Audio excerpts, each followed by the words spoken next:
La France et le génocide rwandais, Parly défend ses armées. Le Premier ministre Édouard Philippe, le général François Lecointre et la ministre des Armées Florence Parly, le 1er juin 2018 dans la cour des Invalides.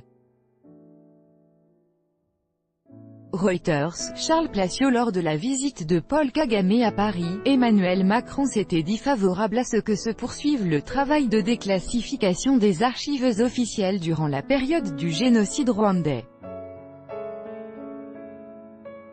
La France est depuis longtemps accusée d'avoir été impliquée dans ce massacre.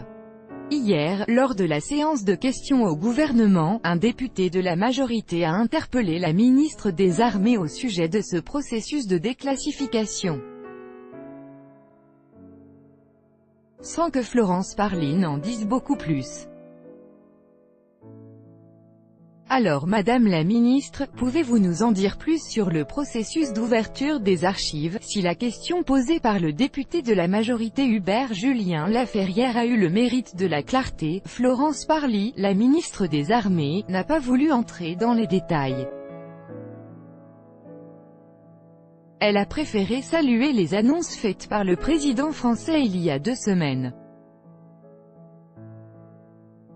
Je salue la décision du président de la République qui a affirmé que toutes les archives devaient être concernées, pas seulement celles des armées qui ont systématiquement donné suite aux demandes de déclassification qui leur ont été adressées. Il n'y a donc aucune raison d'avoir peur car c'est la déclassification qui permettra aussi d'apaiser les fantasmes et de mettre un terme à d'insupportables suspicions, car pour la ministre, la France n'a rien à se reprocher dans ce dossier. Je ne laisserai pas entacher l'honneur de nos armées, a-t-elle assuré, avant de se féliciter de l'initiative lancée par Emmanuel Macron. Le chef de l'État a annoncé qu'un travail d'étude sur la période serait prochainement confié à un groupe de chercheurs. Nos enfants doivent savoir ce que la France a fait au Rwanda, a poursuivi Florence Parly, ils doivent savoir ce que nos militaires y ont fait.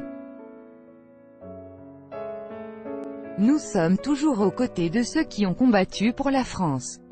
Nous y serons jusqu'au bout. Florence Parly a donc profité de l'occasion pour réaffirmer son soutien aux armées. Pour en savoir plus sur le processus de déclassification des archives militaires, il faudra en revanche patienter. Relire Rwanda, le président Kagame reçu à l'Élysée pour la première fois depuis 2011.